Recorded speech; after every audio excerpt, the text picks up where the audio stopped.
The Untroubled Mind by Herbert J. Hall. Preface and Chapter 1. Preface. A very wise physician has said that every illness has two parts: what it is and what the patient thinks about it.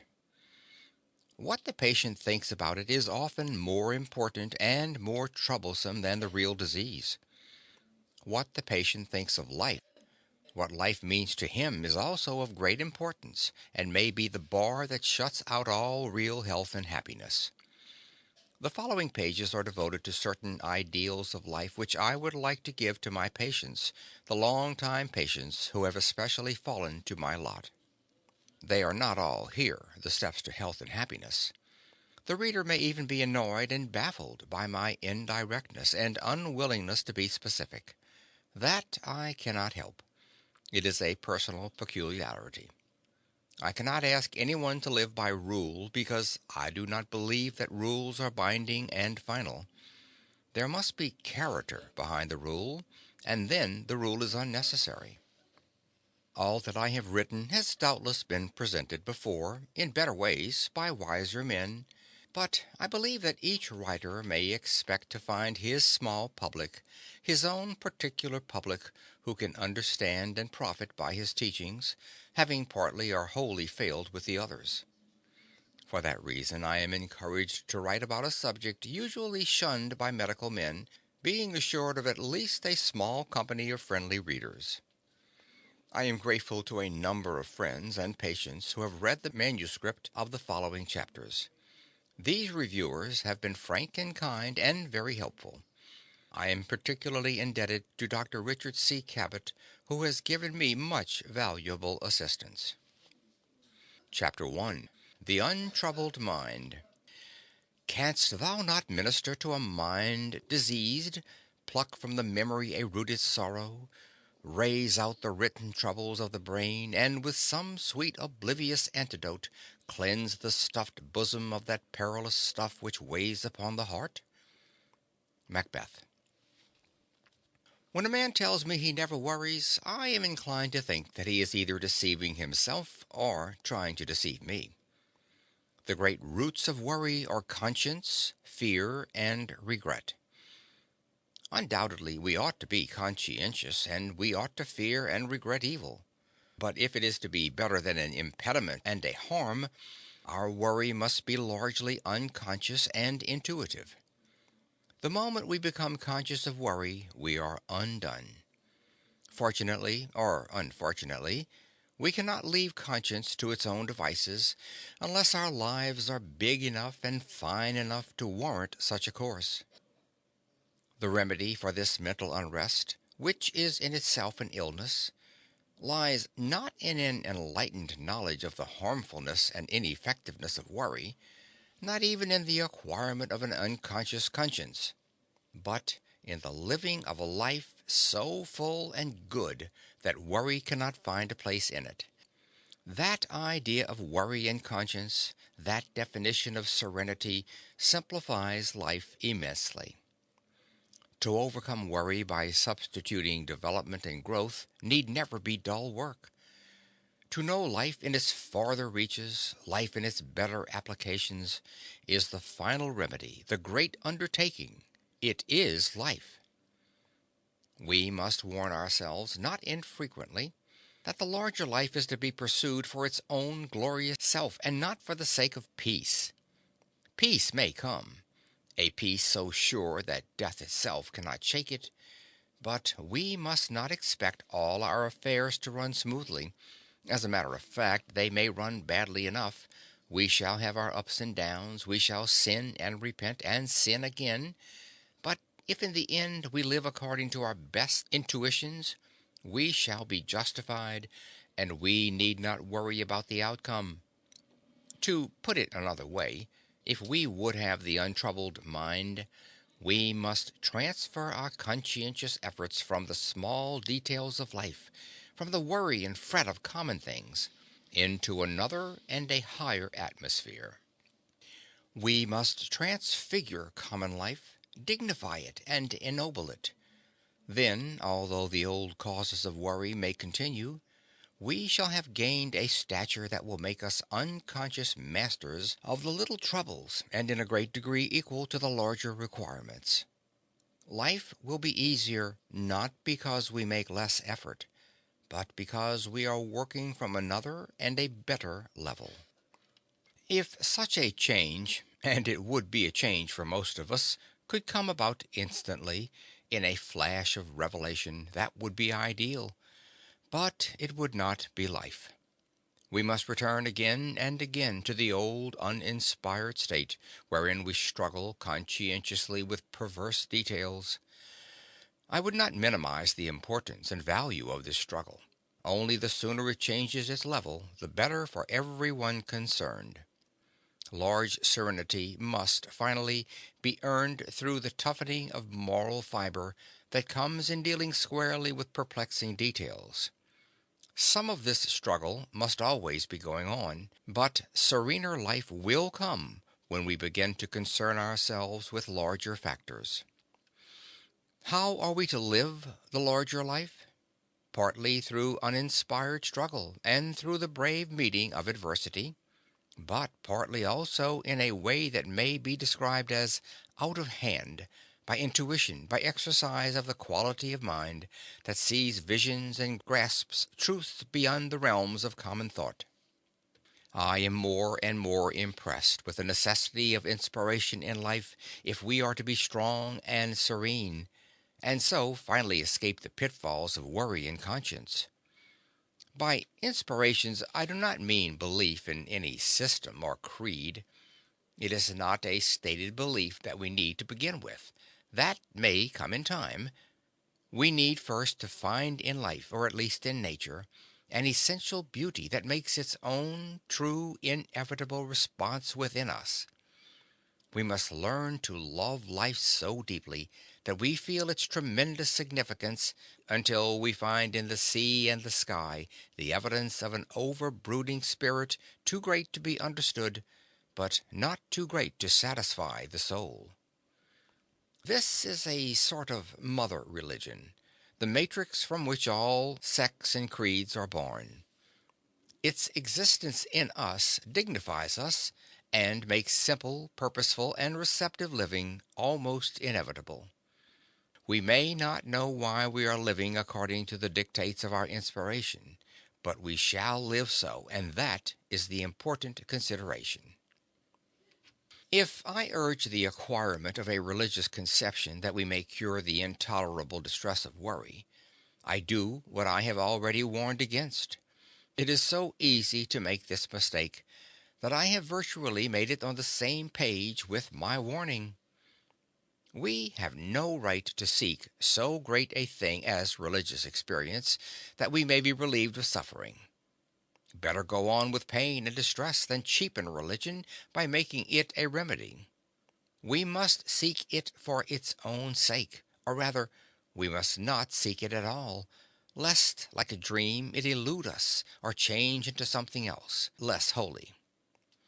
Nevertheless, it is true that if we will but look with open, unprejudiced eyes again and again upon the sunrise or the stars above us, we shall become conscious of a presence greater and more beautiful than our minds can think. In the experience of that vision, strength and peace will come to us unbidden. We shall find our lives raised as by an unseen force above the warfare of conscience and worry. We shall begin to know the meaning of serenity and of that priceless, if not wholly to be acquired possession, the untroubled mind.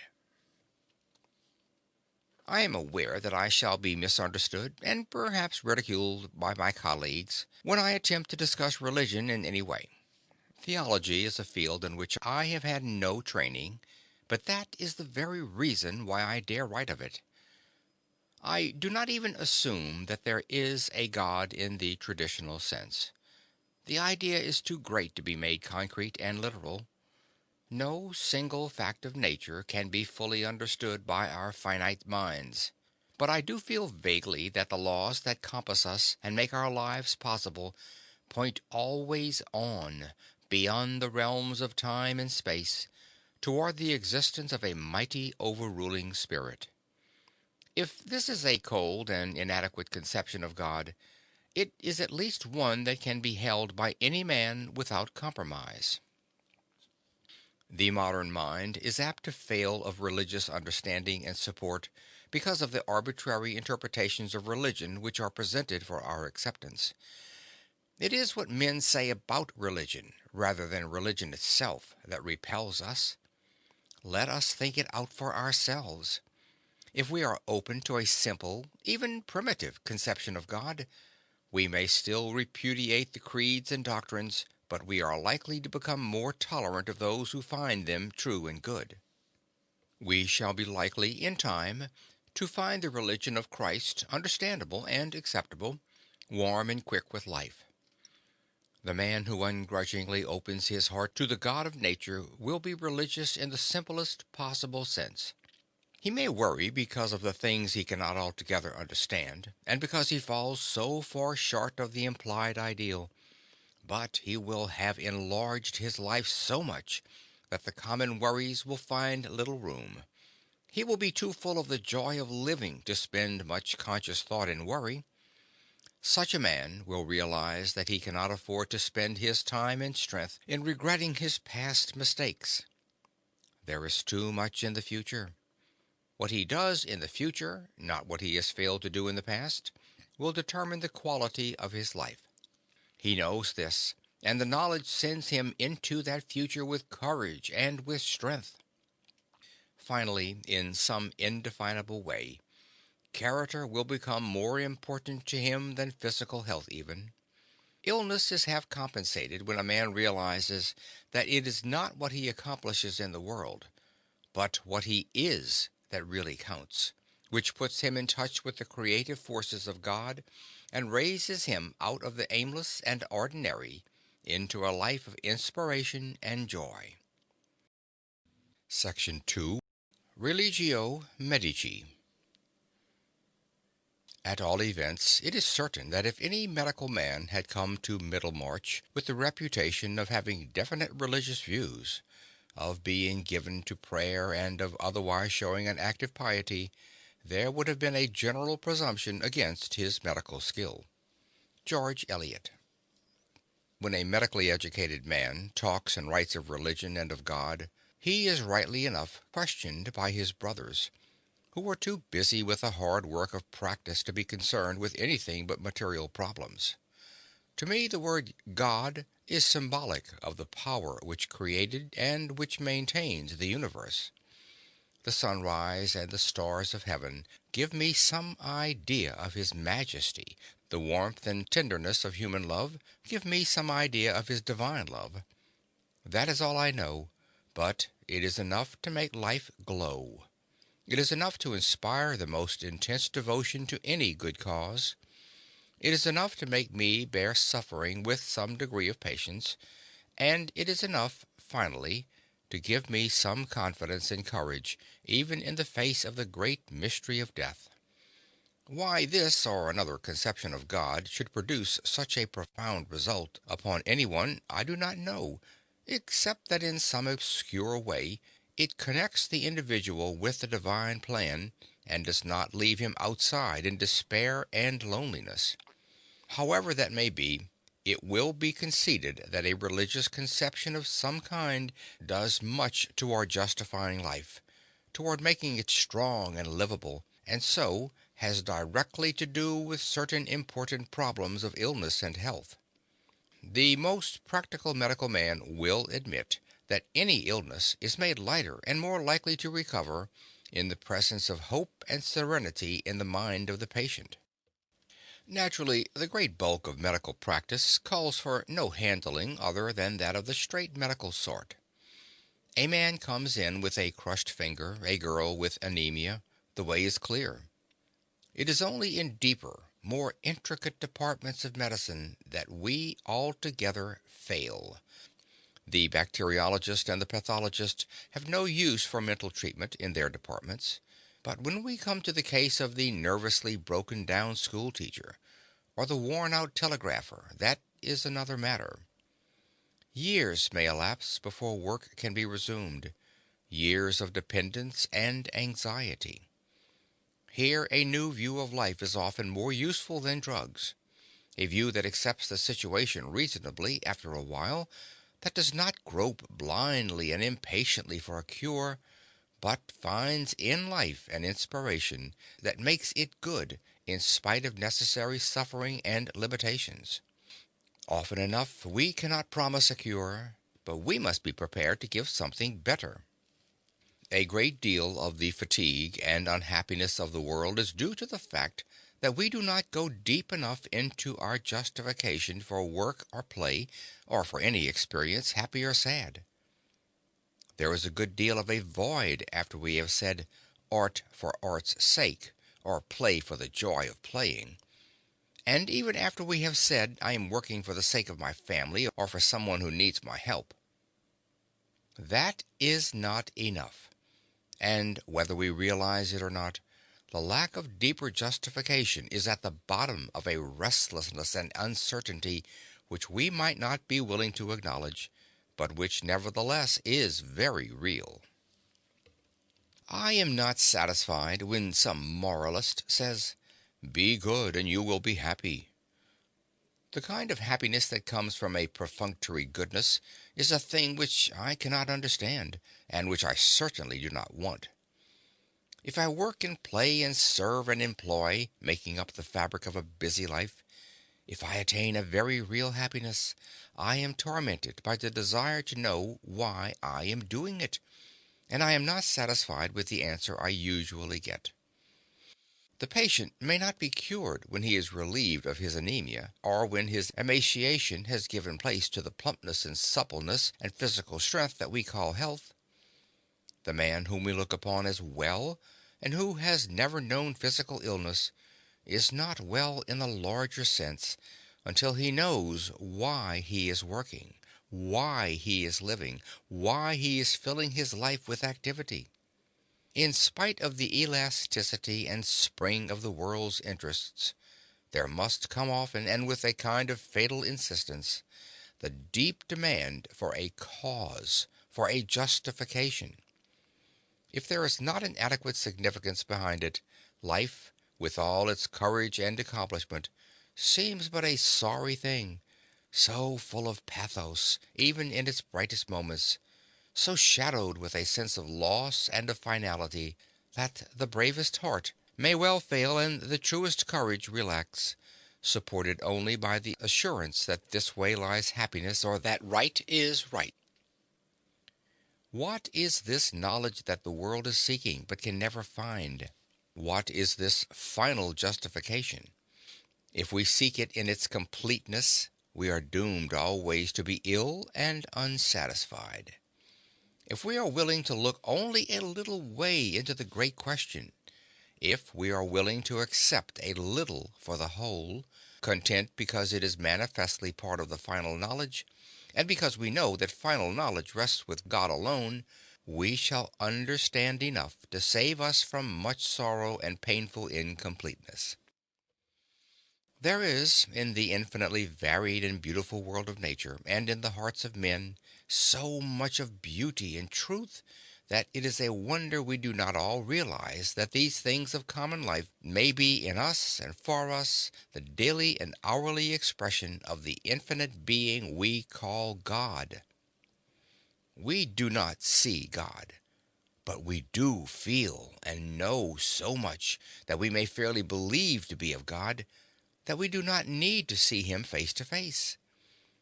It is something more than imagination to feel that it is the life of God in our lives, so often unrecognized and ignored, that prompts us to all the greatness and the inspiration and the accomplishment of the world.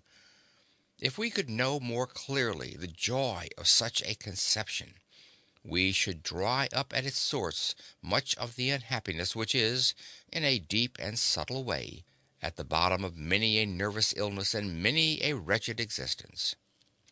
The happiness which is found in the recognition of kinship with God through the common things of life, in the experiences which are so significant that they could not spring from a lesser source, the happiness which is not sought but which is the inevitable result of such recognition, This experience goes a long way toward making life worth living. If we do have this conception of life, then some of the old questions that have vexed so many dwellers upon the earth will no longer be a source of unhappiness or of illness of mind or body. The question of immortality, for instance, which has made us afraid to die, will no longer be a question. We shall not need to answer it in the presence of God, in our lives, and in the world about us. We shall be content finally to accept whatever is in store for us. So it be the will of God. We may even look for something better than mere immortality, something more divine than our gross conception of eternal life. This is a religion that I believe medical men may teach without hesitation whenever the need shall arise. I know well enough that many a blunt, if kindly man cannot bring himself to say these words, even if he believes them, but I do think that in some measure they point the way to what may wisely be taught. There is a practice of medicine, the common practice, that is concerned with the body only, and with its chemical and mechanical reactions. We can have nothing but respect and admiration for the men who go on, year after year, in the eager pursuit of this calling. We know that such a work is necessary, that it is just as important as the educational practice of which I write. We know that without the physical side, medicine would fail of its usefulness, and that disease and death would reap far greater harvests. I only wish the two naturally related aspects of our dealing with patients might not be so completely separated that they lose sight of each other. As a matter of fact, both elements are necessary to our human welfare. If medicine devotes itself altogether to the cure and prevention of physical disease, it will miss half of its possibilities. It is equally true that if we forget the physical necessities in our zeal for spiritual hygiene, we shall get and deserve complete and humiliating failure. Many men will say, "Why mix the two? Why not let the preachers and the philosophers preach, and the doctors follow their own ways?" For the most part, this may have to be the arrangement. But the doctor who can see and treat the spiritual needs of his patient will always be more likely to cure in the best sense than the doctor who sees only half of the picture. On the other hand, the philosopher is likely to be a comparatively poor doctor, because he knows nothing of medicine, and so can see only the other half of the picture. There is much to be said for the religion of medicine if it can be kept free from cant, if it can be simple and rational enough to be available for the whole world. Section 3. Thought and Work. I wish I had a trade. It would animate my arms and tranquilize my brain. Senecor.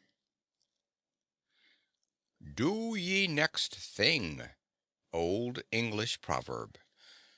Since our minds are so constantly filled with anxiety, there would seem to be at least one sure way to get rid of it, to stop thinking.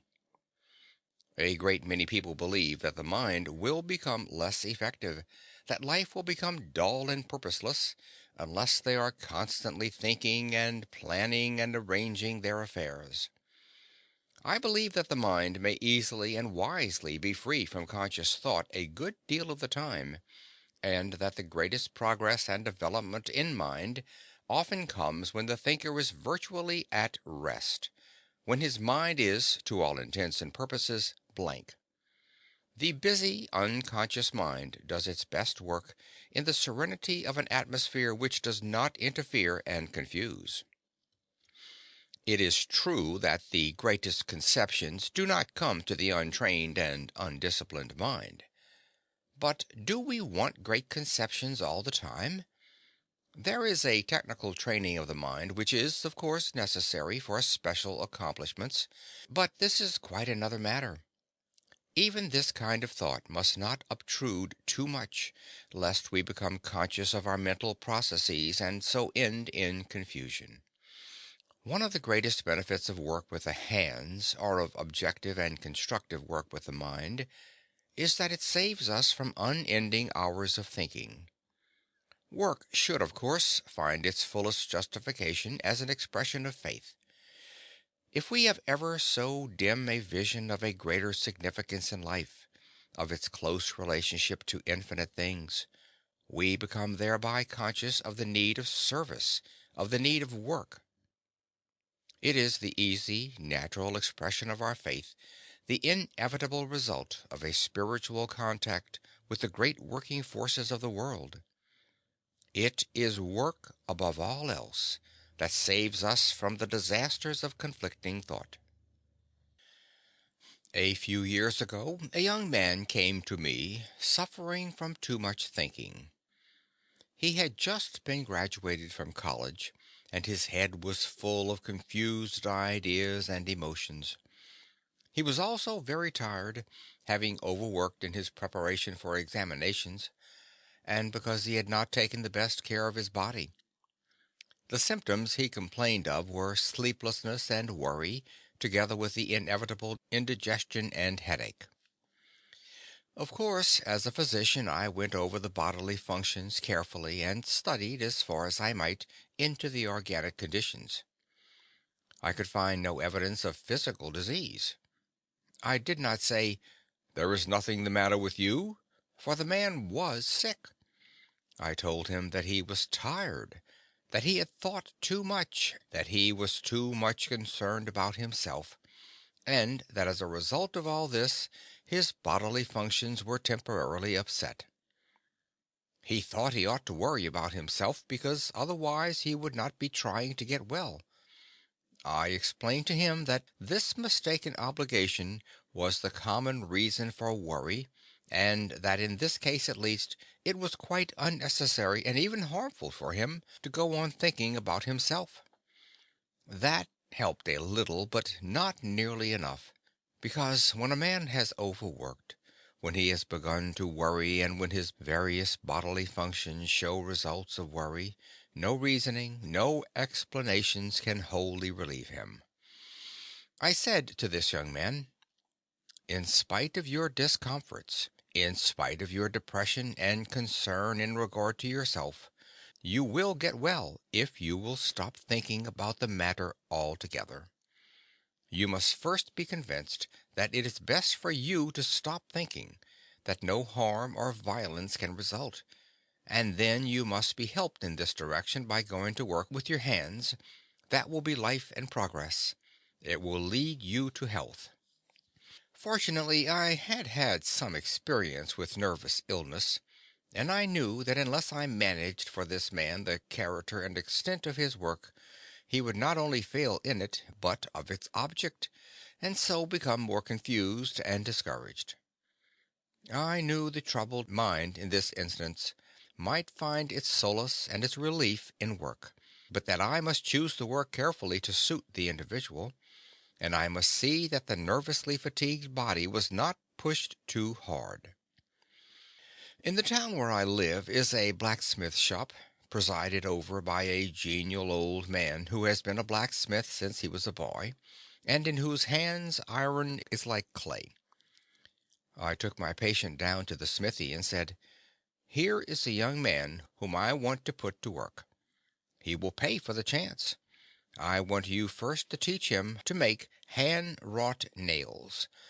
This was a good deal of a joke to the smith and to the patient, but they saw that I was in earnest and agreed to go ahead. We got together the proper tools and proceeded to make nails, a job which is really not very difficult.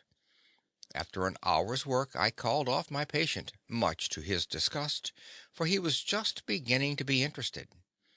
But I knew that if he were to keep on until fatigue should come, the whole matter would end in trouble.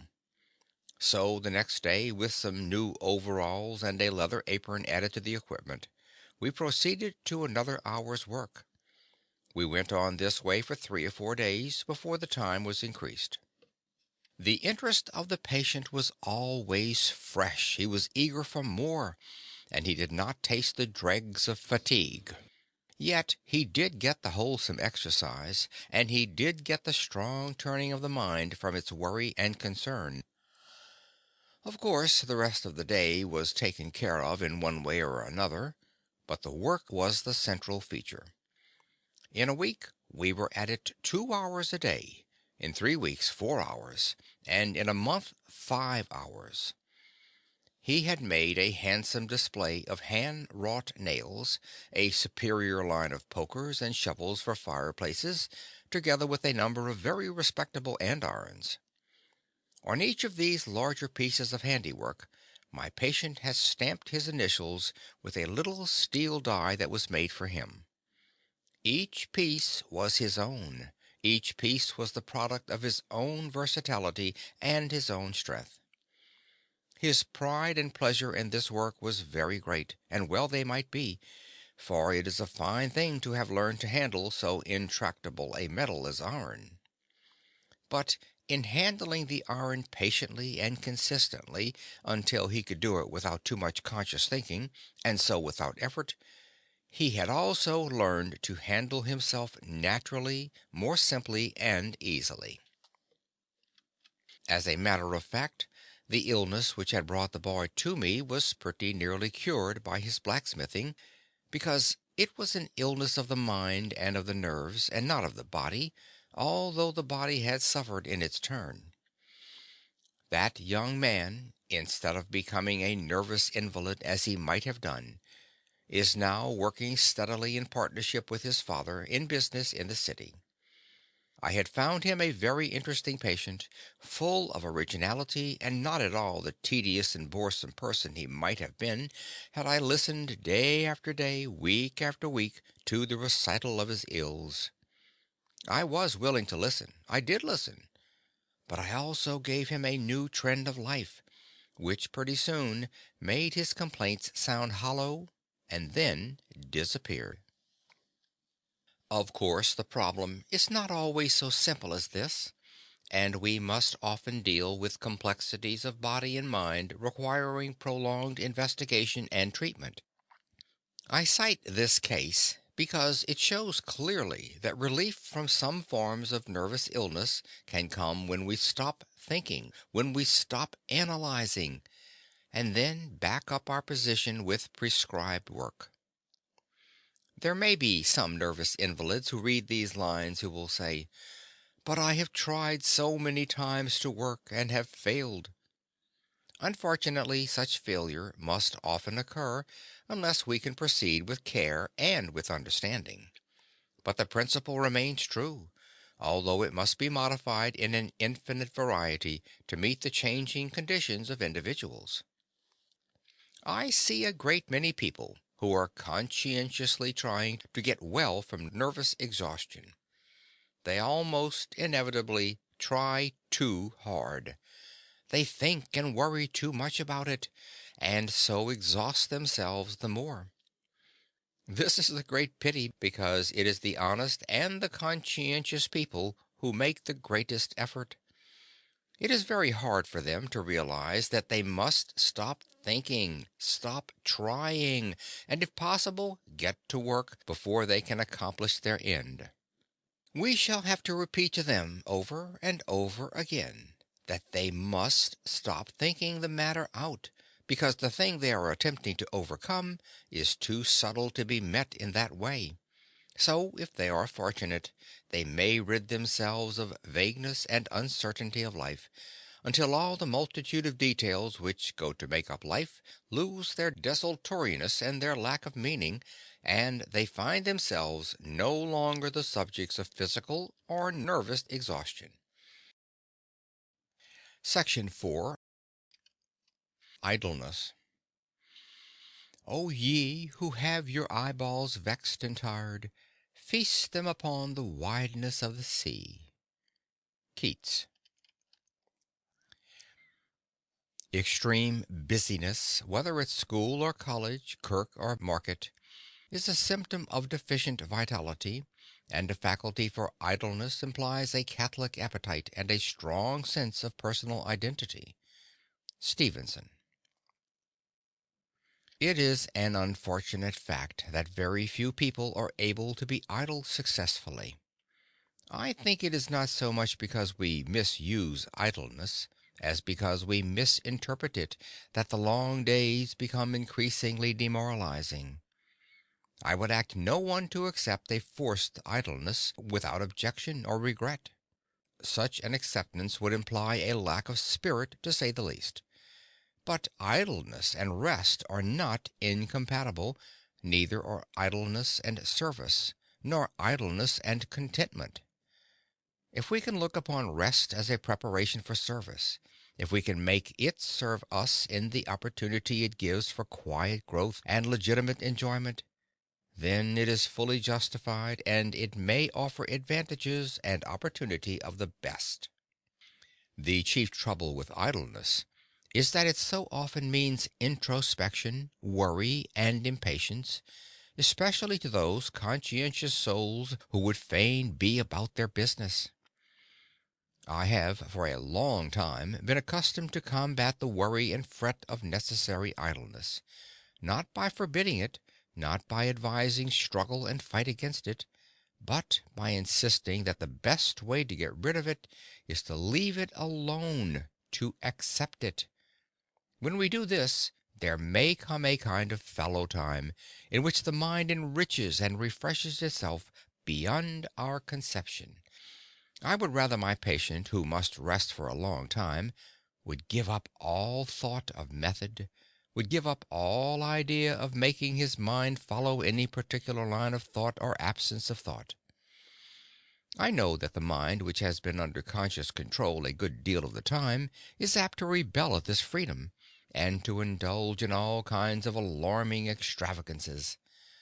I am sure, however, that the best way to meet these demands for conscious control is to be careless of them, to be willing to experience these extravagances and inconsistencies without fear, in the belief that finally will come a quiet and peace which will be all that we can ask. The peace of mind that is unguided, in the conscious and literal sense, is a thing which too few of us know. Mr. Arnold Bennett, in his little book, How to Live on 24 Hours a Day, teaches that we should leave no time unused in our lives, that we should accomplish a great deal more and be infinitely more effective and progressive if we devoted our mind to the definite working out of necessary problems whenever those times occur in which we are apt to be desultory. I wish here to make a plea for desultoriness and for an idleness which goes even beyond the idleness of the man who reads the newspaper and forgets what he has read.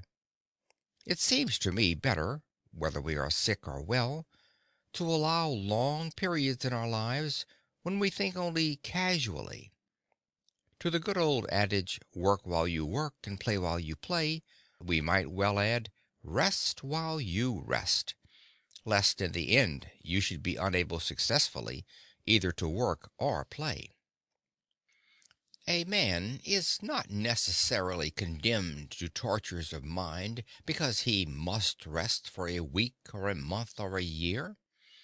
I know that there must be anxious times, especially when idleness means dependence, when it brings hardship to those who need our help.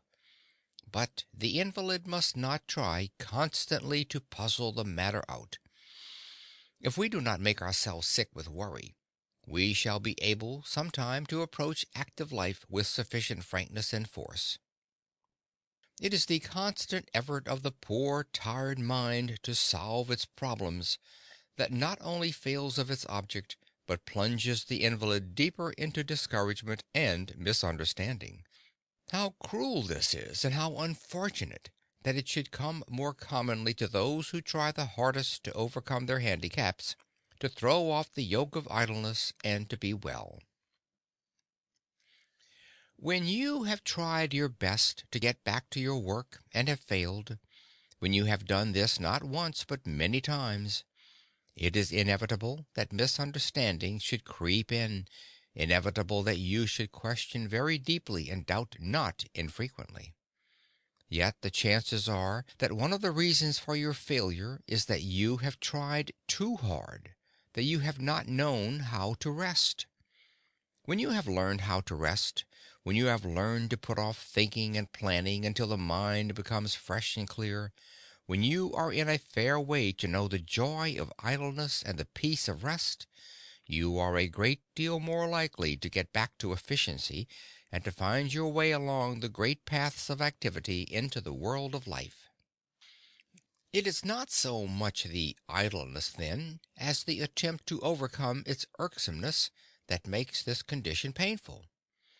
The invalid in bed is in a trap, to be tormented by his thoughts unless he knows the meaning of successful idleness. This knowledge may come to him by such strategy as I have suggested, by giving up the struggle against worry and fret. But peace will come surely, steadily, with healing in its wings, when the mind is changed altogether, when life becomes free because of a growth and development that finds significance even in idleness, that sees the world with wise and patient eyes. In a way, it does not matter, your physical condition or mine, if our eyes have seen the glory that deifies life and makes even its waste places beautiful. What is that view from your window as you lie in your bed? A bit of the sea, if you are fortunate. A corner of garden, surely. The top of an elm tree against the blue. What is it but the revelations of a God in the world? There is enough that is sad and unhappy, but over all are these simple, ineffable things. If the garden is an expression of God in the world, then the world and life are no longer meaningless. Even idleness becomes in some degree bearable, because it is a part of a significant world. Unfortunately, the idleness of disability often means pain, the wear and tear of physical and nervous suffering. That is another matter. We cannot meet it fully with any philosophy. My patients very often beg to know the best way to bear pain, how they may overcome the attacks of nerves that are harder to bear than pain.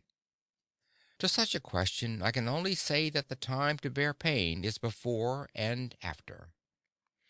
Live in such a way in the times of comparative comfort that the attacks are less likely to appear and easier to bear when they do come. After the pain or the nervous attack is over, that is the time to prevent the worst features of another. Forget the distress. Live simply and happily in spite of the memory, and you will have done all that the patient himself can do to ward off or to make tolerable the next occasion of suffering. Pain itself, pure physical pain, is a matter for the physician's judgment. It is his business to seek out the causes and apply the remedy. Section 5. Rules of the Game. It is not growing like a tree in bulk doth make man better be. Ben Jonson. It is a good thing to have a sound body, better to have a sane mind, but neither is to be compared to that aggregate of virile and decent qualities which we call character. Theodore Roosevelt. The only effective remedy against inexorable necessity is to yield to it. Petrarch. When I go about among my patients, most of them, as it happens, nervously sick, I sometimes stop to consider why it is they are ill. I know that some are so because of physical weakness over which they have no control, that some are suffering from the effects of carelessness, some from willfulness, and more from simple ignorance of the rules of the game. There are so many rules that no one will ever know them all, but it seems that we live in a world of laws, and that if we transgress those laws by ever so little, we must suffer equally, whether our transgression is a mistake or not, and whether we happen to be saints or sinners.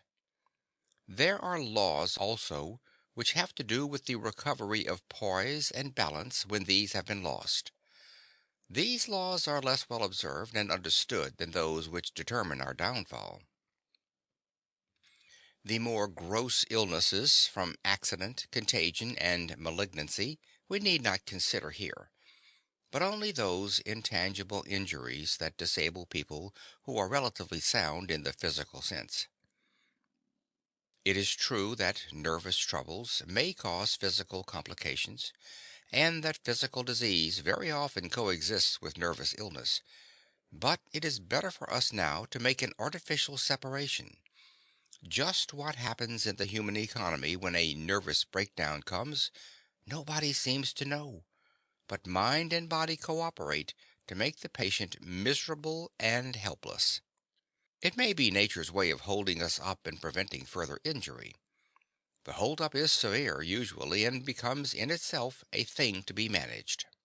The rules we have wittingly or unwittingly broken are often unknown to us, but they exist in the all-wise providence, and we may guess by our own suffering how far we have overstepped them.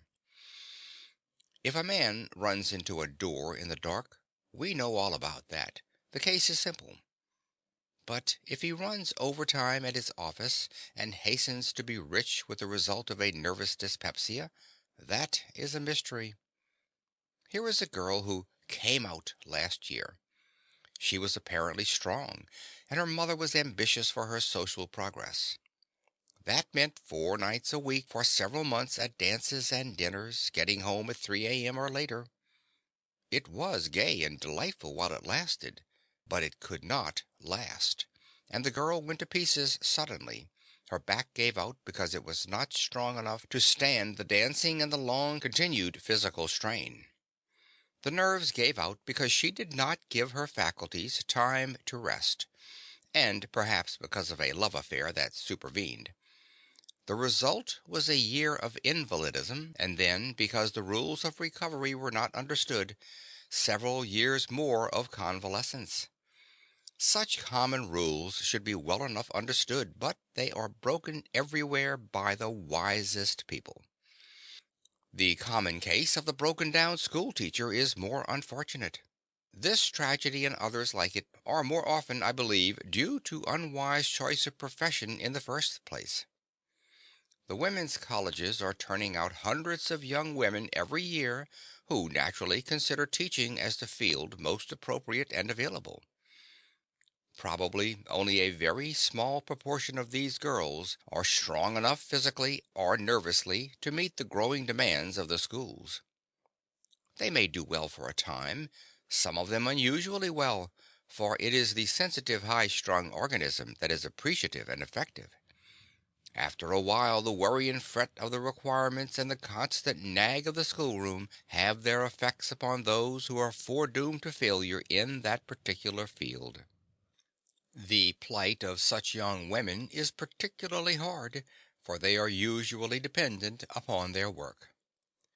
It is, after all, not so much the things we do as the way we do them and what we think about them that accomplishes nervous harm. Strangely enough, the sense of effort and the feeling of our own inadequacy damage the nervous system quite as much as the actual physical effort. The attempt to catch up with life and with affairs that go on too fast for us is a frequent and harmful deflection from the rules of the game. Few of us avoid it. Life comes at us and goes by very fast. Tasks multiply and we are inadequate. Responsibilities increase before we are ready. They bring fatigue and confusion. We cannot shirk and be true. Having done all you reasonably can, stop, whatever may be the consequences. That is a rule I would enforce if I could. To do more is to drag and fail, so defeating the end of your efforts. If it turns out that you are not fit for the job you have undertaken, give it up and find another, or modify that one until it comes within your capacity. It takes courage to do this, more courage sometimes than is needed to make us stick to the thing we are doing.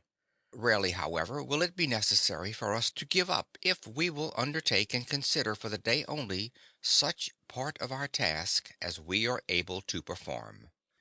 The trouble is that we look at our work or our responsibility all in one piece, and it crushes us. If we cannot arrange our lives so that we may meet their obligations a little at a time, then we must admit failure and try again on what may seem a lower plane. That is what I consider the brave thing to do. I would honor the factory superintendent who, finding himself unequal to his position, should choose to work at the bench where he could succeed perfectly. The habit of uncertainty in thought and action, bred, as it sometimes is, from a lack of faith in man and in God, is, nevertheless, a thing to be dealt with sometimes by itself. Not infrequently it is a petty habit that can be corrected by the exercise of a little willpower. I believe it is better to decide wrong a great many times, doing it quickly, than to come to a right decision after weakly vacillating. As a matter of fact, we may trust our decisions to be fair and true if our life's ideals are beautiful and true. We may improve our indecisions a great deal by mastering their unhappy details. But we shall not finally overcome them until life rings true, and until all our acts and thoughts become the solid and inevitable expression of a healthy, growing regard for the best in life, a call to right living that is no mean dictum of policy, but which is renewed every morning as the sun comes out of the sea. However inconsequential the habit of indecision may seem, it is really one of the most disabling of bad habits. Its continuance contributes largely to the sum of nervous exhaustion.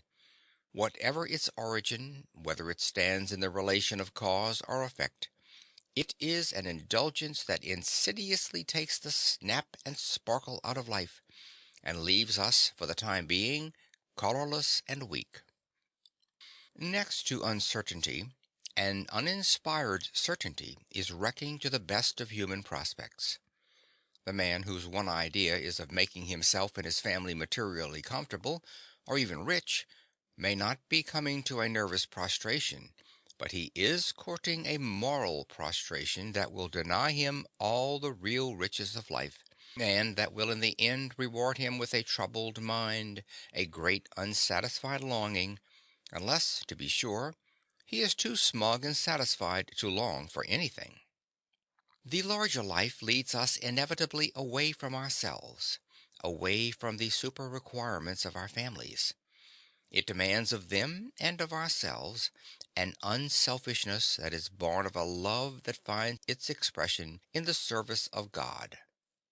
And what is the service of God if it is not such an entering into the divine purposes and spirit that we become with God recreators in the world, working factors in the highest evolution of humanity? While we live, we shall get and save, we shall use and spend, we shall serve the needs of those dependent upon us, but we shall not line the family nest so softly that our children become powerless. We shall not confine our charities to the specified channels where our names will be praised and our credit increased. We shall give and serve in secret places with our hearts in our deeds.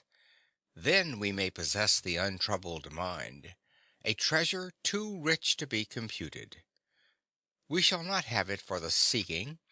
It may exist in the midst of what men may call privations and sorrows, but it will exist in a very large sense, and it will be ours. The so-called hard-headed businessman who never allows himself to be taken advantage of, whose dealings are always strict and uncompromising, is very apt to be a particularly miserable invalid when he is ill. I cannot argue in favor of business laxity. I know the imperative need of exactness and finality. But I do believe that if we are to possess the untroubled mind, we must make our lives larger than the field of dollars and cents. The charity that develops in us will make us truly generous and free from the reaction of hardness. It is a great temptation to go on multiplying the rules of the game. There are so many sensible and necessary pieces of advice which we all need to have emphasized. That is the course we must try to avoid. The child needs to be told, arbitrarily for a while, what is right and what is wrong, that he must do this and he must not do that. The time comes, however, when the growing instinct towards right living is the thing to foster, not the details of life, which will inevitably take care of themselves if the underlying principle is made right. It must be the ideal of moral teaching to make clear and pure the source of action. Then the stream will be clear and pure. Such a stream will purify itself and neutralize the dangerous inflow along its banks. It is true that great harm may come from the polluted inflows, but they will be less and less harmful as the increasing current from the good source flows down. We shall have to look well to our habits lest serious ills befall, but that must never be the main concern, or we shall find ourselves living very narrow and labored lives. We shall find that we are failing to observe one of the most important rules of the game. End of section 5.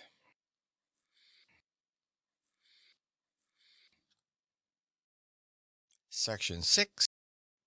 The Nervous Temperament.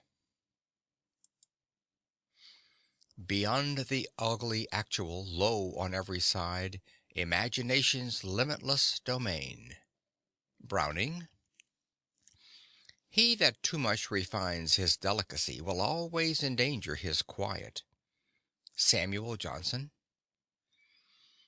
The great refinement of many poetical gentlemen has rendered them practically unfit for the jostling and ugliness of life. Stevenson. It has been my fortune as a physician to deal much with the so-called nervous temperament. I have come both to fear and to love it. It is the essence of all that is bright, imaginative, and fine, but it is as unstable as water.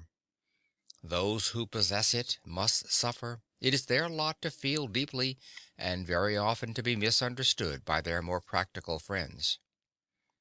All their lives these people will shed tears of joy and more tears of sorrow. I would like to write of their joy, of the perfect satisfaction, the true happiness that comes in creating new and beautiful things, of the deep pleasure they have in the appreciation of good work in others. But with the instinct of a dog trained for a certain kind of hunting, I find myself turning to the misfortunes and the ills. The very keenness of perception makes painful anything short of perfection. What will such people do in our clanging streets? What of their fine ears tuned to the most exquisite appreciation of sweet sound? What of that refinement of hearing that detects the least departure from the rhythm and pitch in complex orchestral music? And must they bear the crash of steel on stone, the infernal clatter of traffic? Well, yes, as a matter of fact, they must, at least for a good many years to come, until advancing civilization eliminates the city noise. But it is not always great noises that disturb and distract.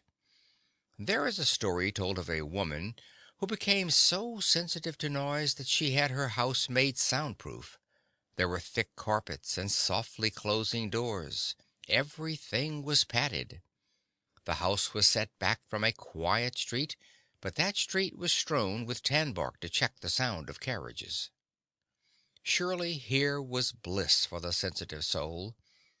I need not tell the rest of the story, how absolutely necessary noises became intolerable, and the poor woman ended by keeping a man on the place to catch and silence the tree toads and crickets.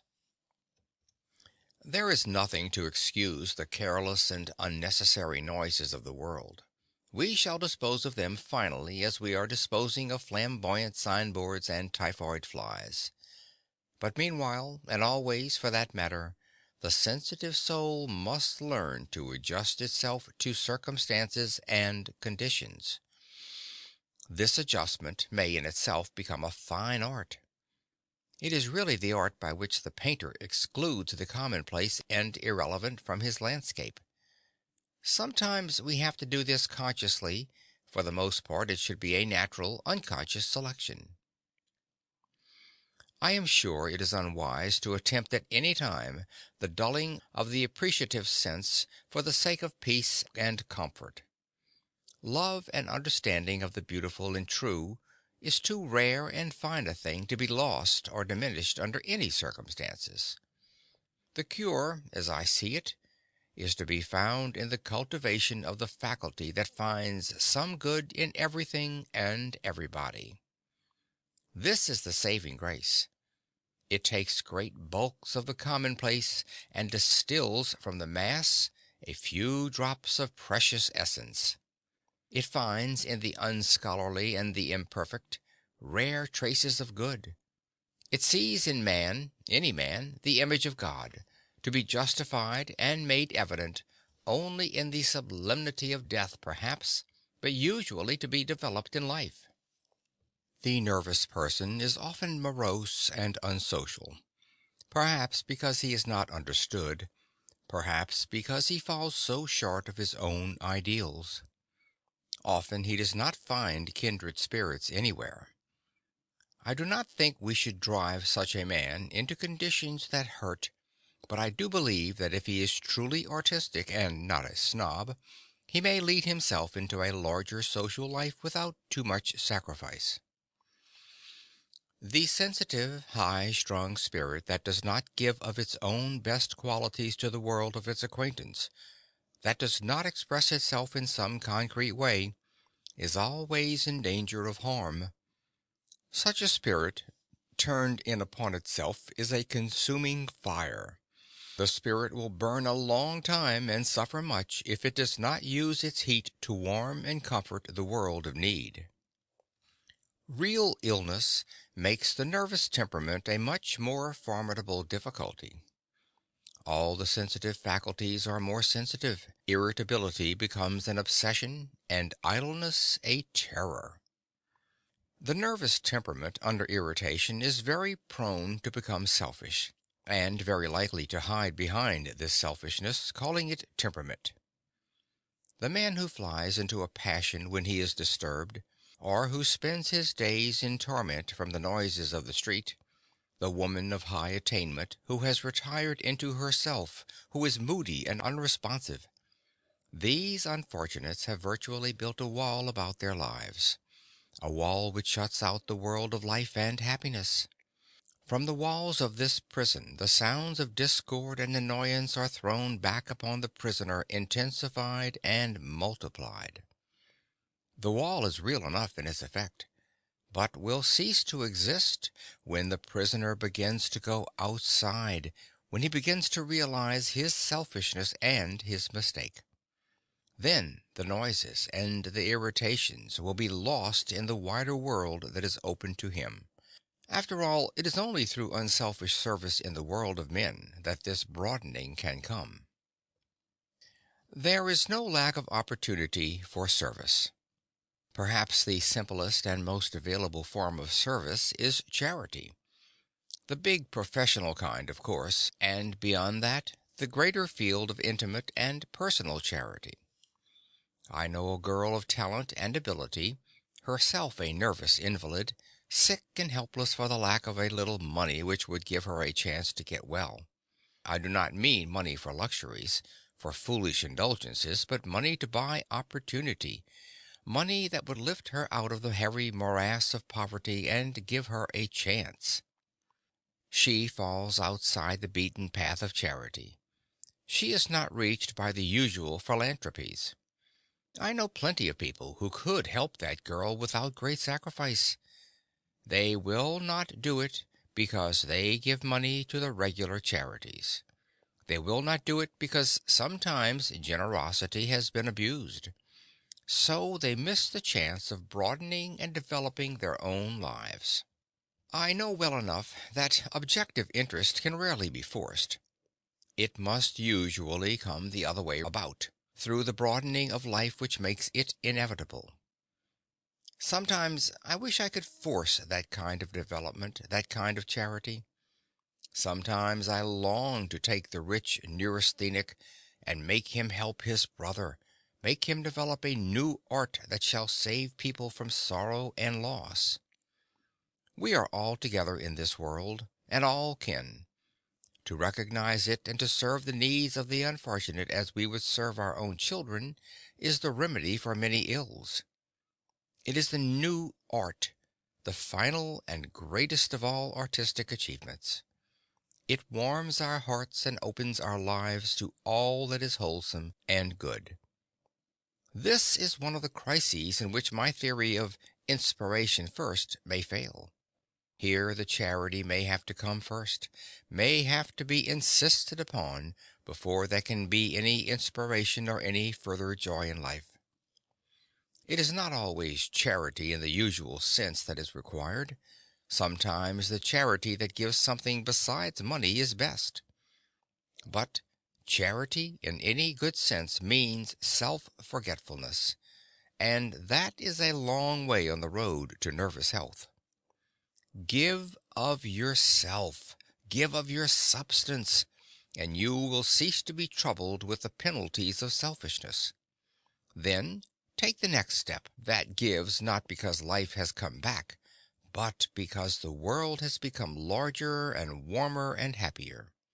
When the giver gives of his sympathy and of his means because he wants to, not because he has to, he will begin to know what I mean when I say it is better to have the inspiration first.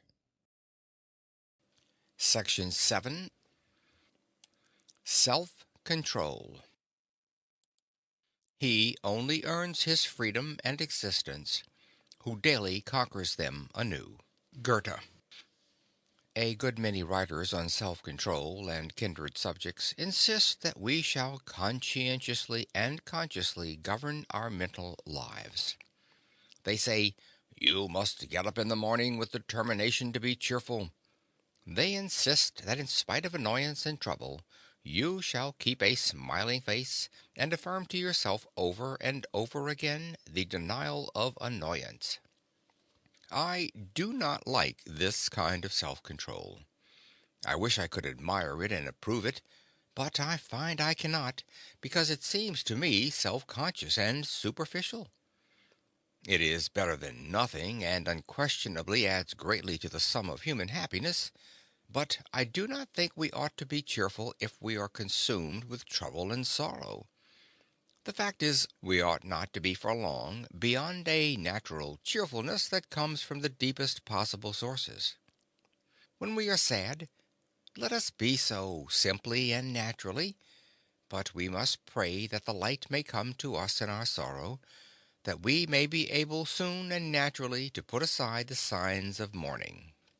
The person who thinks little of his own attitude of mind is more likely to be well controlled and to radiate happiness than one who must continually prompt himself to worthy thoughts.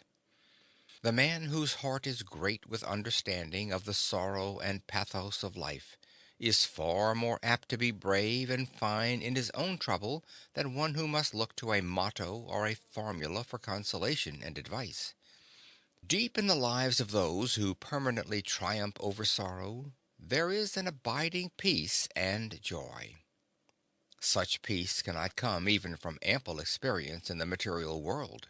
Despair comes from that experience sometimes, unless the heart is open to the vital spirit that lies beyond all material things, that creates and renews life, and that makes it indescribably beautiful and significant. Experience of material things is only the beginning. In it and through it we may have experience of the wider life that surrounds the material. Our hearts must be opened to the courage that comes unbidden when we feel ourselves to be working, growing parts of the universe of God. Then we shall have no more sorrow and no more joy in the pitiful sense of the earth, but rather an exaltation which shall make us masters of these and of ourselves. We shall have a sympathy and charity that shall need no promptings, but that flow from us spontaneously into the world of suffering and need. Beethoven was of a sour temper, according to all accounts, but he wrote his symphonies in the midst of tribulations under which few men would have worked at all. When we have felt something of the spirit that makes work inevitable, it will be as though we had heard the eternal harmonies. We shall write our symphonies, build our bridges, or do our lesser tasks with dauntless purpose, even though the possessions that men count dear are taken from us. Suppose we can do very little because of some infirmity. If that little has in it the larger inspiration, it will be enough to make life full and fine. The joy of a wider life is not obtainable in its completeness. It is only through a lifetime of service and experience that we can approach it. That is the proof of its divine origin, its unattainableness. God keep you from the she-wolf and from your heart's deepest desire, is an old saying of the Romanians. If we fully obtain our desires, we prove their unworthiness. Does anyone suppose that Beethoven attained his whole heart's desire in his music? He might have done so had he been a lesser man. He was not a cheerful companion. That is unfortunate, and shows that he failed in complete inspiration and in the ordinary kind of self-control. He was at least sincere, and that helped not a little to make him what he was. I would almost rather a man would be morose and sincere than cheerful from a sense of duty. Our knowledge of the greater things of life must always be substantiated and worked out into realities of service, or else we shall be weak and ineffective. The charity that balks at giving reacts upon a man and deadens him. I am always insisting that we must not live and serve through a sense of duty, but we must find the inspiration first. It is better to give ourselves to service not for the sake of finding God, but because we have found him, and because our souls have grown in the finding until we cannot help giving. If we have grown to such a stature, we shall be able to meet sorrow and loss bravely and simply. We shall feel for ourselves and for others in their troubles, as Forbes Robertson did when he wrote to his friend who had met with a great loss. I pray that you may never, never, never get over this sorrow, but through it, into the very heart of God. All this is very unworldly, no doubt, and yet I will venture the assertion that such a standard and such a method will come nearer to the mark of successful and well-controlled living than the most carefully planned campaign of duty. If we plan to make life fine, if we say, in effect, I will be good and cheerful no matter what happens, we are beginning at the wrong end. We may be able to work back from our mottos to real living, but the chances are we shall stop somewhere by the way, too confused and uncertain to go on. Self-control, at its best, is not a conscious thing. It is not well that we should try to be good, but that we should so dignify our lives with the spirit of good that evil becomes well nigh impossible to us. Section 8. The Lighter Touch. Heart not so heavy as mine, wending late home, as it passed my window, whistled itself a tune. Emily Dickinson. I have never seen good come from frightening worriers. It is no doubt wise to speak the truth, but it seems to me a mistake to say in public print or in private advice that worry leads to tragedies of the worst sort. No matter how hopeful we may be in our later teaching about the possibilities of overcoming worry, the really serious worrier will pounce upon the original tragic statement and apply it with terrible insistence to his own case. I would not minimize the seriousness of worry, but I am convinced that we can rarely overcome it by direct voluntary effort. It does not go until we forget it, and we do not forget it if we are always trying consciously to overcome it. We worriers must go about our business, other business than that of worry. Life is serious, alas, too serious, and full enough of pathos. We cannot joke about its troubles, they are real, but at least we need not magnify them. Why should we act as though everything depended upon our efforts, even the changing seasons and the blowing winds? No doubt we are responsible for our own acts and thoughts, and for the welfare of those who depend upon us. The trouble is we take unnecessary responsibilities so seriously that we overreach ourselves and defeat our own good ends. I would make my little world more blessedly careless, with an abandon that loves life too much to spoil it with worry. I would cherish so great a desire for my child's good that I could not scold and bear down upon him for every little fault, making him a worrier too, but instead I would guide him along the right path with pleasant words and brave encouragement. The condemnation of faults is rarely constructive. We had better say to worriers, "Here is life. No matter what unfortunate things you may have said or done, you must put all evil behind you and live simply, bravely, well. The greater the evil, the greater the need of forgetting. Not flippantly, but reverently, leave your misdeeds in a limbo where they will not rise to haunt you. This great thing you may do, not with the idea of evading or escaping consequences, but so that past evil may be turned into present and future good. The criminal himself is coming to be treated this way. He is no longer eternally reminded of his crime. He is taken out into the sunshine and air and is given a shovel to dig with. A wonderful thing is that shovel. With it he may bury the past and raise up a happier, better future. We must care so much to expiate our sins that we are willing to neglect them and live righteously. That is true repentance, constructive repentance.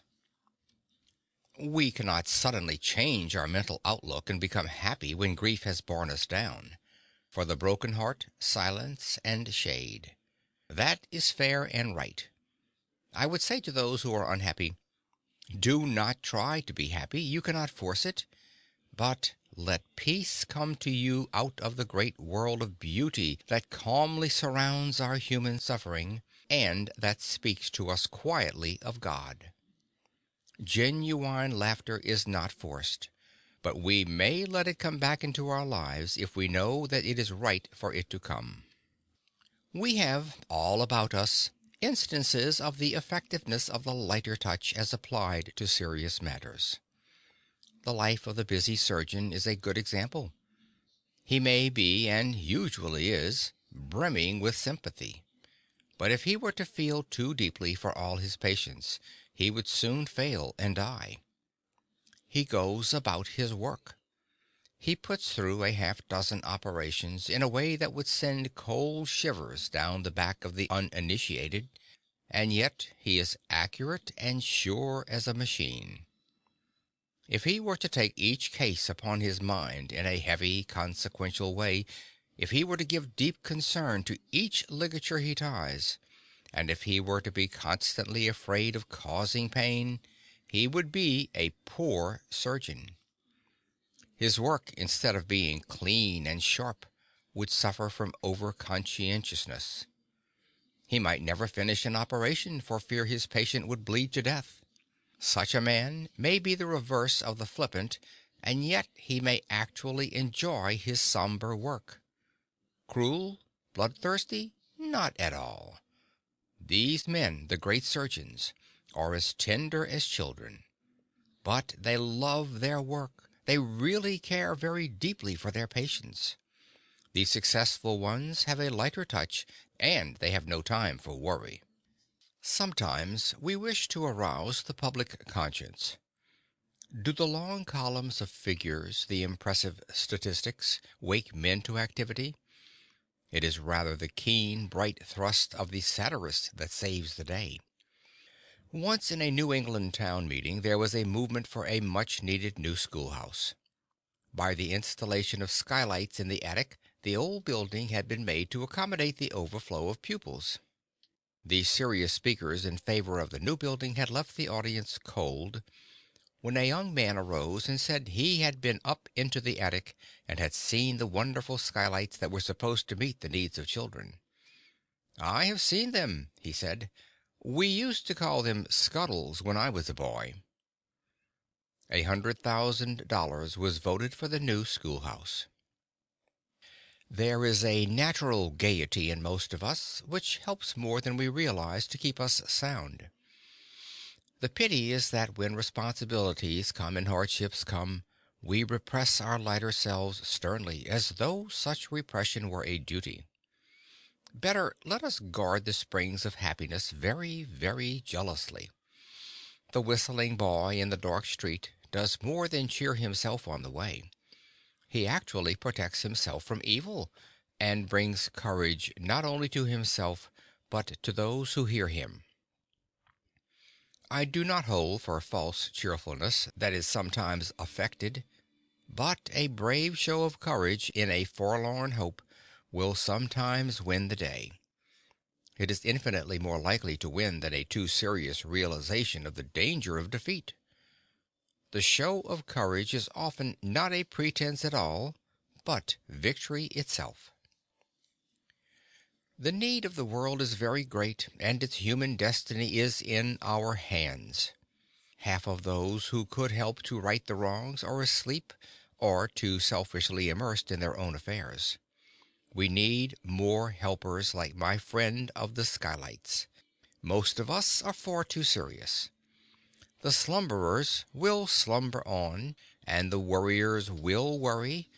The serious people will go ponderously about until someone shows them how ridiculous they are and how pitiful. Section 9. Regrets and Forebodings. Regrets avails little, still less remorse. The one keeps alive the old offense, the other creates new offenses. Goethe. The unrepentant sinner walks abroad. Unfortunately for us moralists, he seems to be having a very good time. We must not condone him, though he may be a very lovable person. Neither must we altogether condemn him, for he may be repentant in the very best way of all ways, the way that forgets much and leaves behind more, because life is so fine that it must not be spoiled, and because progress is in every way better than retrospection. The fact is that repentance is too often the fear of punishment, and such fear is, to say the least, unmanly. I would rather be a lovable sinner than one of the people who repent because they cannot bear to think of the consequences. Knowledge and fear of consequences undoubtedly keep a great many young people from the so-called sins of ignorance. But there must be something behind knowledge and fear of consequences to stop the youth of spirit from doing what he is inclined to do.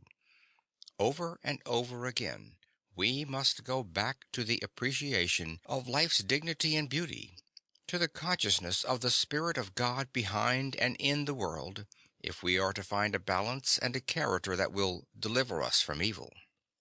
When we have found this consciousness, when we live it and breathe it, we shall be far less apt to sin, and when we have sinned, as we all must in the course of our blundering lives, we shall not waste our time in regret or in the fear of consequences. If the God we dream of is as great as the sea or as beautiful as a tree, we need not fear him. He will be tender and just at the same time. He will be as forgiving as he is strong. The best we can do, then, is to leave our sins in the hand of God and go our way, sadder and wiser, maybe, but not regretting too much, not fearing any more. There is a new idea in medicine, the development of which has been one of the most striking achievements of modern times.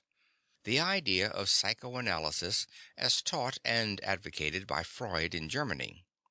The plan is to study the subconscious mind of the nervous patient by means of hypnotism, to assist the patient to recall all the mental experiences of his past, even his very early childhood, and in this way to make clear the origin of the misconceptions and unfortunate impressions which have presumably exerted their influence through the years.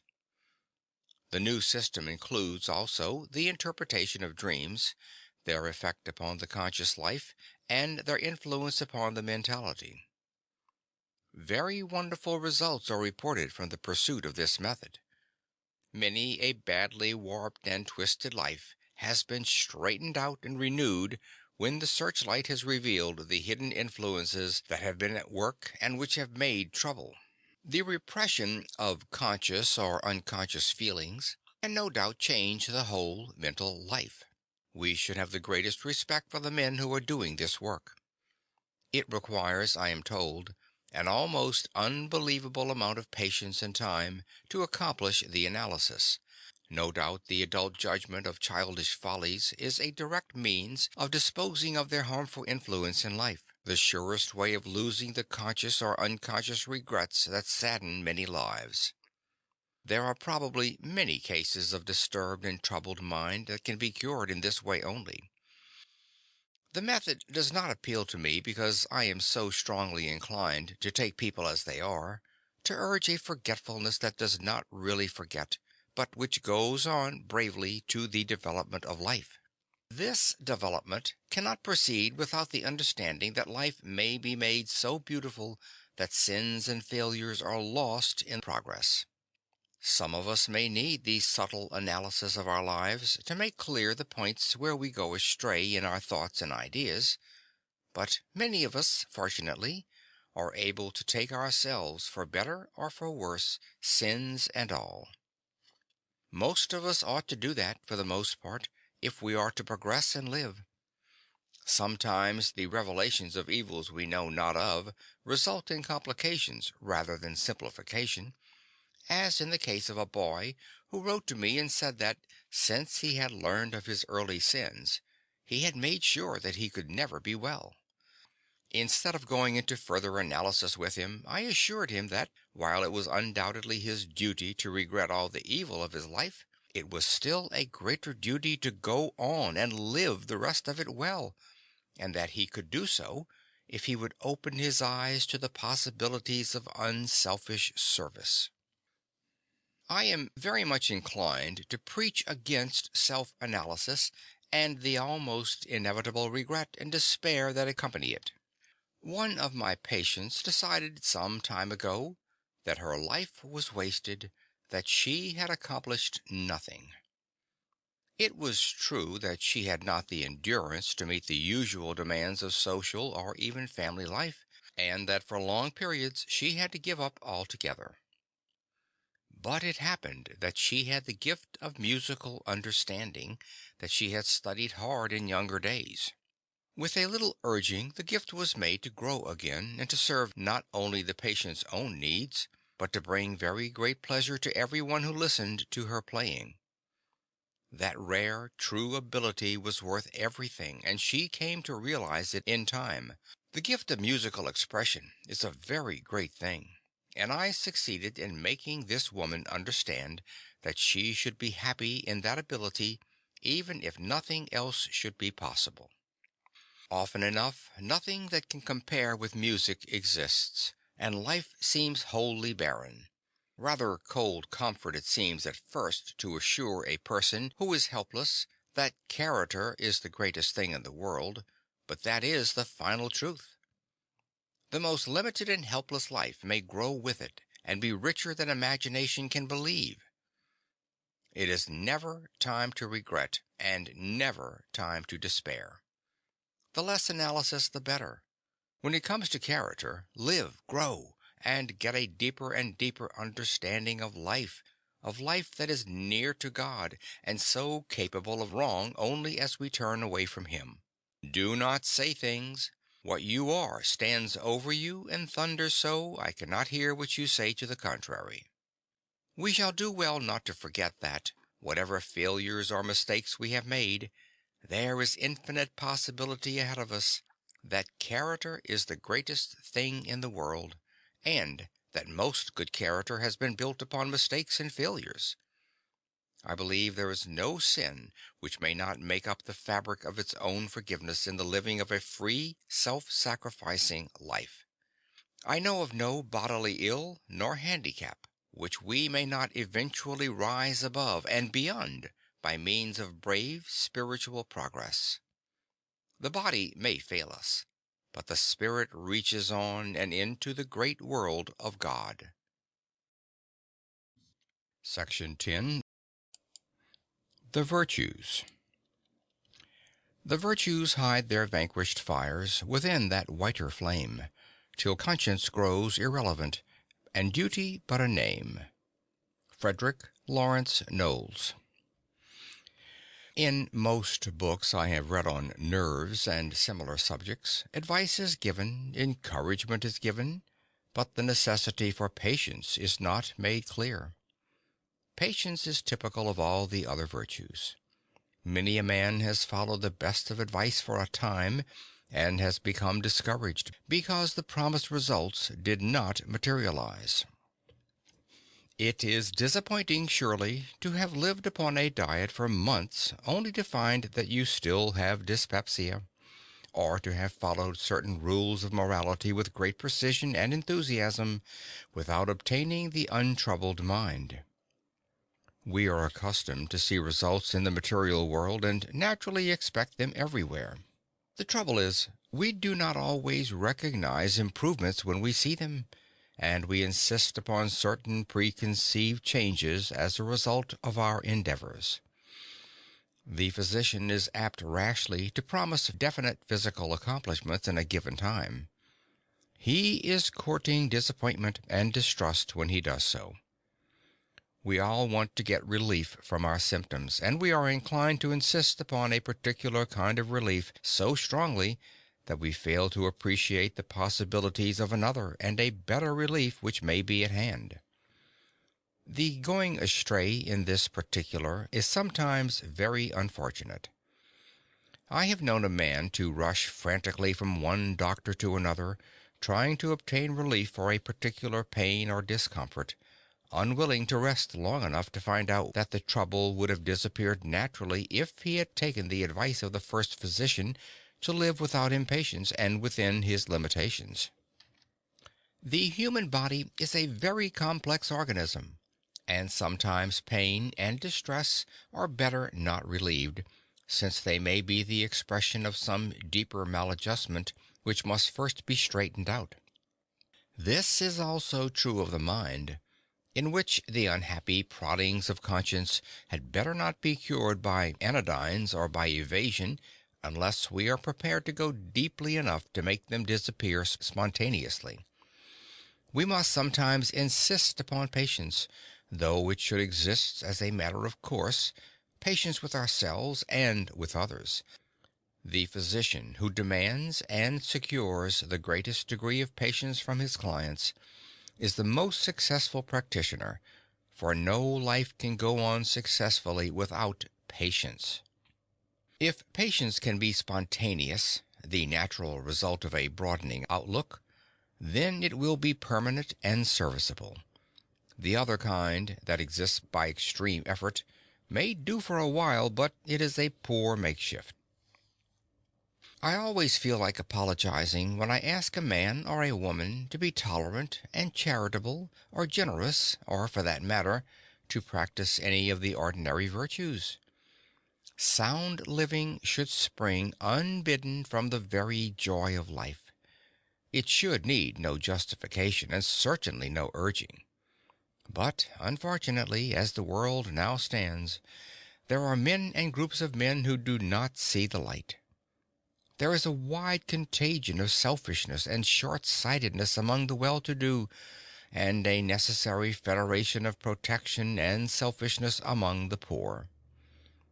The practical needs of life, artificial as they are among the rich, and terribly insistent as they are among the poor, blind us to larger considerations.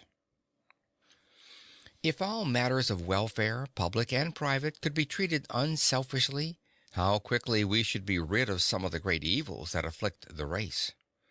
I am inclined to think that much of the goodness of people does come in that way, unconsciously, naturally, as the light flows from the sun.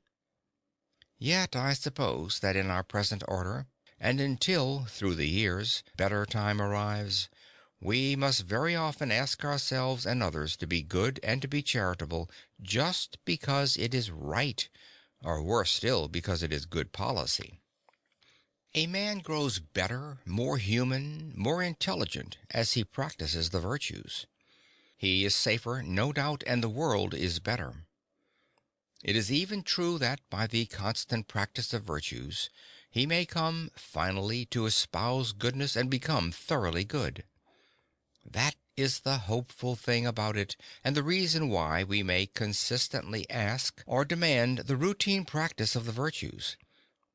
But let us hold up all the time in our teaching and in our lives the other course, the development of the inspiration that includes all virtues, and that makes all our way easy and plain in a world where confusion reigns, because men are going at the problem of right living the wrong way around.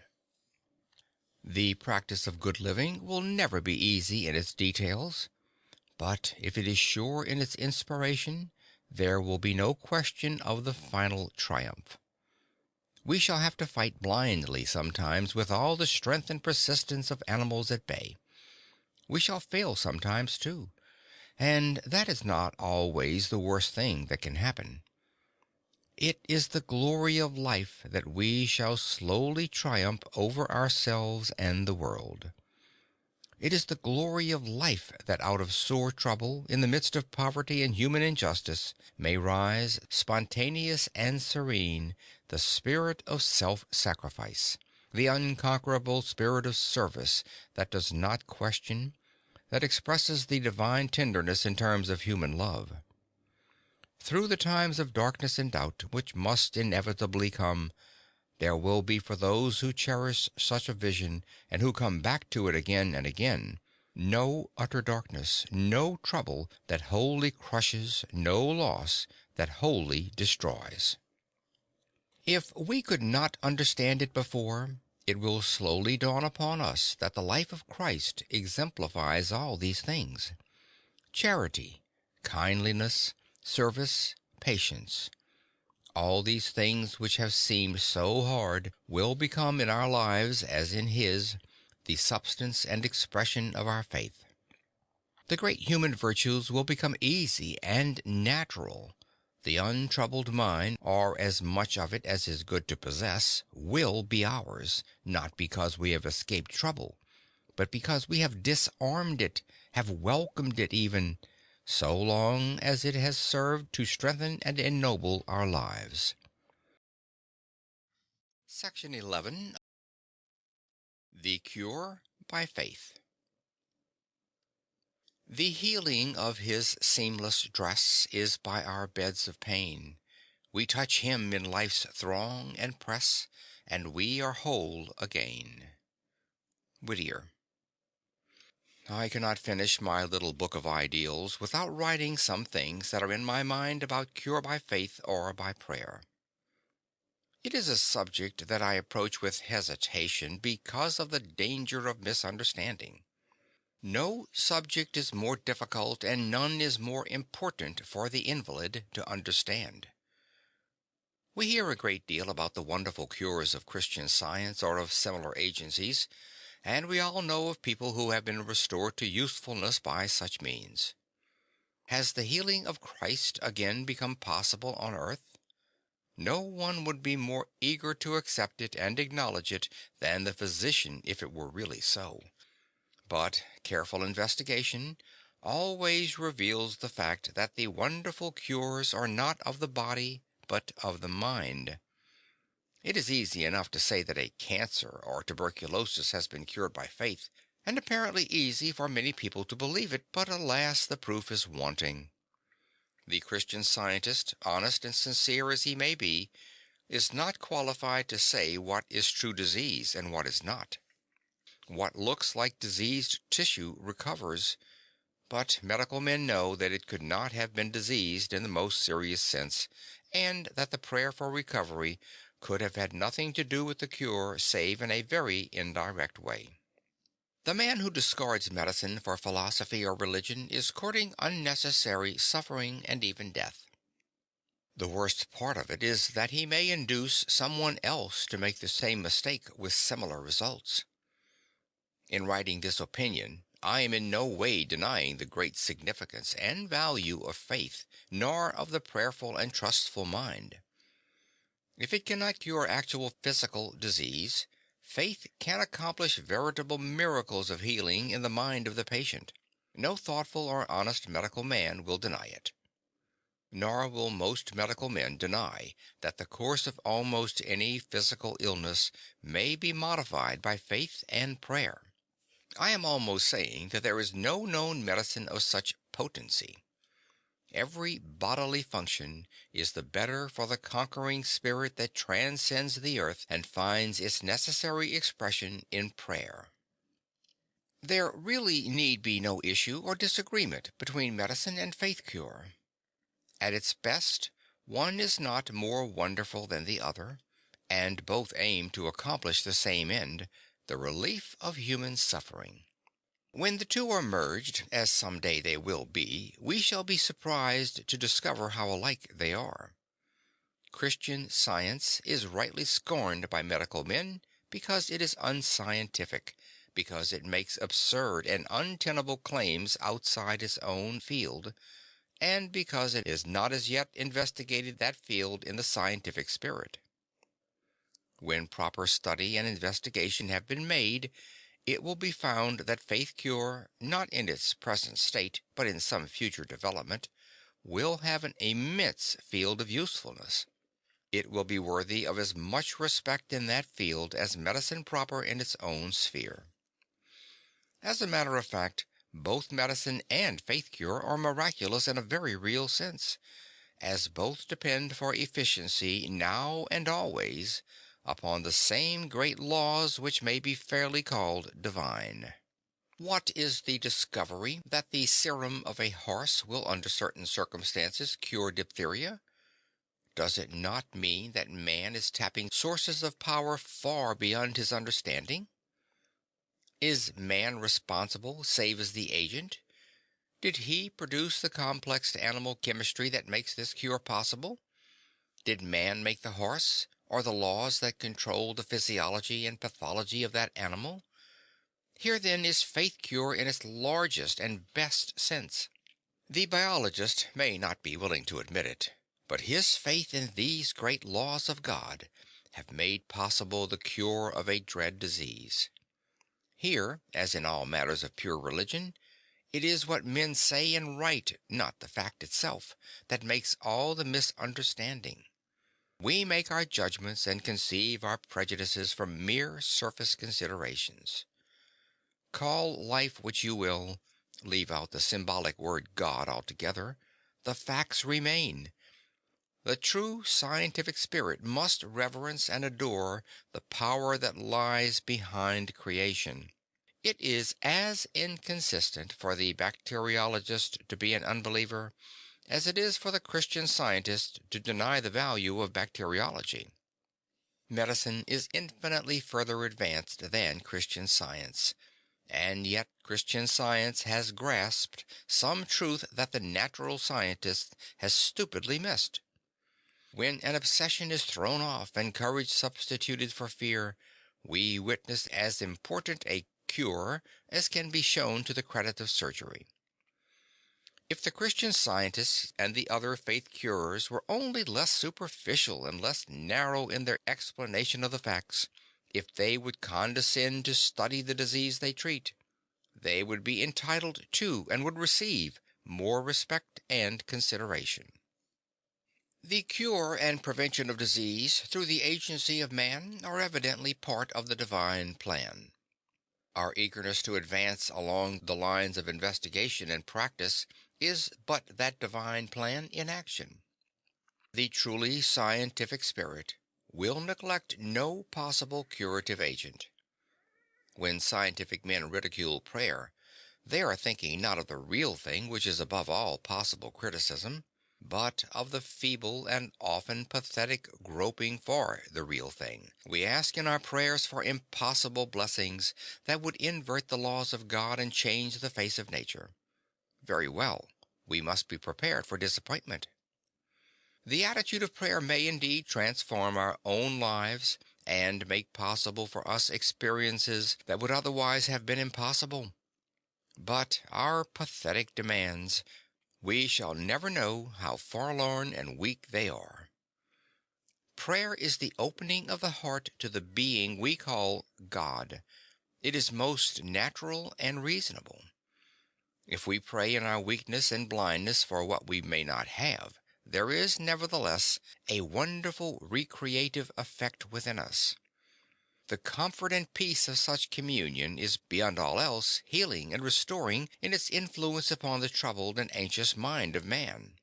The poet or the scientist who bows in adoration before the glory of God revealed in nature prays in effect to that God, and his soul is refreshed and renewed.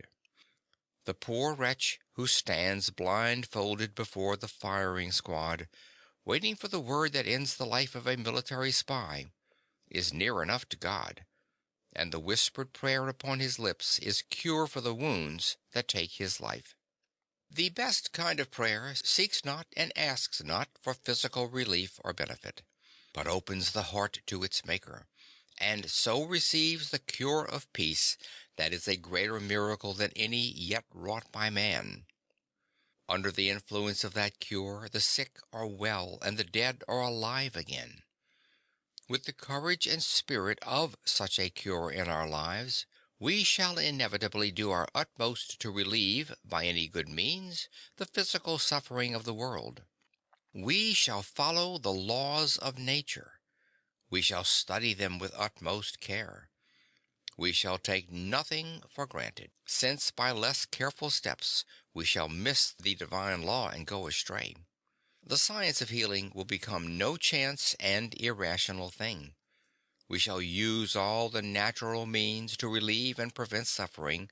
There will be no scoring of one set of doctors by another, because all will have one purpose. But, more to the point than that, men will discover that health in its largest sense consists in living devout and prayerful lives, whereunto shall be revealed in good time all that our finite minds can know and use. There will be no suffering of the body in the old and pitiful sense, for we shall be so much alive that disease and death can no longer claim us.